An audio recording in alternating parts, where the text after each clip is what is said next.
ಧಾರವಾಡ ತಾಲೂಕು ಸತ್ತೂರು ಗ್ರಾಮದ ರೈತರು ಹಗಲು ರಾತ್ರಿ ಎನ್ನದೆ ಬೆಳೆದ ಬೆಳೆಯನ್ನು ಬಿಡಾಡಿ ದನಗಳು ತಿಂದು ಹಾಳು ಮಾಡುತ್ತಿವೆ. ಈ ಕುರಿತು ಮಾನ್ಯ ಜಿಲ್ಲಾಧಿಕಾರಿಗಳಿಗೆ ಹಾಗೂ ಪೊಲೀಸ್ ಇಲಾಖೆಗೆ ಎಷ್ಟು ಸಾರಿ ಅರ್ಜಿ ಕೊಟ್ಟರೂ ಪ್ರಯೋಜನ ಆಗಿಲ್ಲ. ಆಡಳಿತ ಸೂಕ್ತ ಕ್ರಮ ಕೈಗೊಳ್ಳದಿದ್ದರೆ ಉಗ್ರವಾದ ಹೋರಾಟ ಮಾಡುತ್ತೇವೆ ಎಂದು ಹಿರಿಯ ಮುಖಂಡರು ತಹಸೀಲ್ದಾರ್ ಕಚೇರಿಗೆ ಮನವಿಯನ್ನು ಸಲ್ಲಿಸಿದರು. ರೈತರು ಮತ್ತು ನಾವೆಲ್ಲ ಕೈಲಾದ ಪ್ರಯತ್ನ ಮಾಡಿಕೊಂಡು ಇಷ್ಟು ದಿನ ಹೊಡ್ಕೊಂತೀವಿ. ಬಟ್ ಇನ್ನು ಇತ್ತೀಚಿನ ದಿನಗಳ ಬಂದಾಗ ಏನಾಗೈತಿ, ಭಾಳ ರೈತರಿಗೆ ಇದರಿಂದ ಸಮಸ್ಯೆಗಳಾಗ್ತಾರೆ.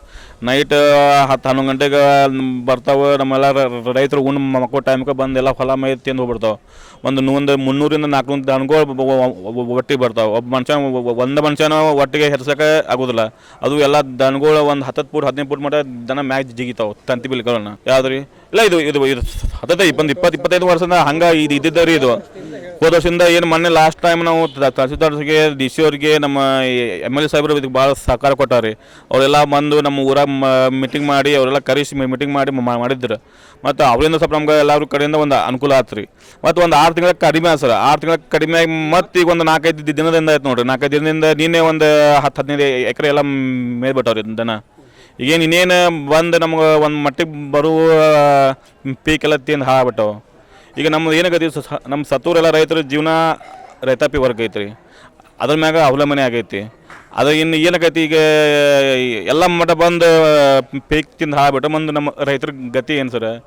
ಈಗ ಕಳೆದ ಹಲವಾರು ವರ್ಷಗಳಿಂದ ನಮ್ಮ ಧಾರವಾಡ ತಾಲೂಕಿನ ತಡಸಿನಕೊಪ್ಪ ಹಾಗೂ ಸತ್ತೂರು ಗ್ರಾಮ ಇನ್ ಆ್ಯಂಡ್ ಅರೌಂಡ್ ಅಲ್ಲಿ ಬೇರೆ ಬೇರೆ ಹಳ್ಳಿಗಳಿಂದ ರೈತರು ತಮ್ಮ ಜಾನುವಾರುಗಳನ್ನು ಹಾಗೆ ಓಪನ್ ಆಗಿಬಿಟ್ಟು ಅವರು ಹೊಲದಲ್ಲಿ ಬೆಳೆಗಳನ್ನು ಮೇಯ್ದು ಅವರಿಗೆ ಬೆಳೆ ಹಾನಿ ಆಗ್ತಾಯಿದೆ ಅಂತ ಸುಮಾರು ಒಂದು 10-15 ವರ್ಷದಿಂದ ಅದು ಇಶ್ಯೂ ಇತ್ತು. ಅದಕ್ಕೆ ಹೋದ ವರ್ಷ ನಾವು ಬಂದ ತಕ್ಷಣ ಅದು ಇದಕ್ಕೆ ಸಂಬಂಧಪಟ್ಟಂತೆ ಎಲ್ಲ ನಮ್ಮ ರೈತ ಬಾಂಧವರು ಬಂದು ಮನವಿ ಕೊಟ್ಟಿದ್ದರು. ಆ ನಿಟ್ಟಿನಲ್ಲಿ ನಾವು ಅಲ್ಲಿರುವಂಥ ಎಲ್ಲ ದನಗಳನ್ನು ಕಾರ್ಪೊರೇಷನ್ ವತಿಯಿಂದ ಅದನ್ನು ನಾವು ಹಿಡಿದು ಸರ್ಕಾರಿ ಗೋಶಾಲೆಯಲ್ಲಿ ಇಟ್ಟು ಅವರಿಗೆ ನಾವು ಸ್ವಲ್ಪ ಕಠಿಣ ಕ್ರಮಗಳನ್ನು ತಗೊಂಡಿದ್ದೀವಿ. ಅದು ಸ್ಟಾಪ್ ಆಗಿತ್ತು. ಇವತ್ತು ಮತ್ತೆ ಸತ್ತೂರು ಗ್ರಾಮದ ಎಲ್ಲ ನಮ್ಮ ರೈತರು ಹಿರಿಯರೆಲ್ಲ ಬಂದು ಮತ್ತೆ ನಿನ್ನೆಯಿಂದ ಅದೇ ಥರ ಬಿಡ್ತಾ ಇದ್ದಾರೆ ಅಂತ ಹೇಳಿದ್ದಾರೆ. ನಾವು ಇವತ್ತೇ ಕಾರ್ಪೊರೇಷನ್ ಅವರಿಗೆ ಒಂದು ಲೆಟರನ್ನು ಕೊಡ್ತಿದ್ದೀವಿ. ನಾವು ದನಗಳನ್ನೆಲ್ಲ ಒಯ್ದು ಮದನ್ ಬಾವಿ ಗೋಶಾಲೆಯಲ್ಲಿ ಇಟ್ಟು ಅವರು ಓನರ್ಸ್ ಯಾರು ಬಂದಿದ್ರು ಅವ್ರ ಮೇಲೆ ನಾವು ಕೇಸ್ ಹಾಕ್ತೀವಿ ಅಂತ ನಾವು ಲ್ಯಾಂಡ್ ಆರ್ಡರನ್ನು ಟೈಟ್ ಮಾಡಿದ್ದರಿಂದ ಅವ್ರು ಬಿಟ್ಟಿದ್ರು. ಆ್ಯಕ್ಚುಲಿ ಯಾರೇ ಇರಲಿ ರೈತರು, ಅವರು ನಮ್ಮ ರೈತರೇ, ಇವರು ನಮ್ಮ ರೈತರೇ, ತಮ್ಮ ಜಾನುವಾರುಗಳನ್ನು ತಮ್ಮ ಹತ್ರ ಇಟ್ಕೊಂಡು ಅದಕ್ಕೆ ಬೇಕಾದಂಥ ಎಲ್ಲ ವ್ಯವಸ್ಥೆಯನ್ನು ಮಾಡ್ಕೋಬೇಕು. ಈಗ ಬೀದಿ ಬದಿ ಬಿಟ್ಟು ಯಾರು ನಾವು ಓನರ್ಸ್ ನಮ್ಮವಲ್ಲ ಅಂತ ಹೇಳಿದ್ರೆ ಅದು ನಾವು ಸರ್ಕಾರ ಕಬ್ಜಾ ಪಡಿತೀವಿ. ಆಲ್ರೆಡಿ ನಾವು 40 ದನಗಳನ್ನು ಪಡೆದಿದ್ದೀವಿ, ಅವನು ವಾಪಸ್ ಕೊಟ್ಟಿಲ್ಲ.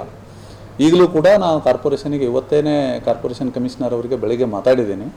ಅದೇ ಥರ ಸಿಸ್ಟಮನ್ನು ಅಲ್ಲಿ ಸ್ವಲ್ಪ ನಮ್ಗೆ ರೈತರದ್ದು ಸಹಾಯ ಬೇಕಾಗುತ್ತೆ. ಯಾಕಂದರೆ ಆ ದನಗಳನ್ನು ಹಿಡಿದು ಅಷ್ಟು ಎಕ್ಸ್ಪರ್ಟೈಸ್ ಯಾರಿಲ್ಲ.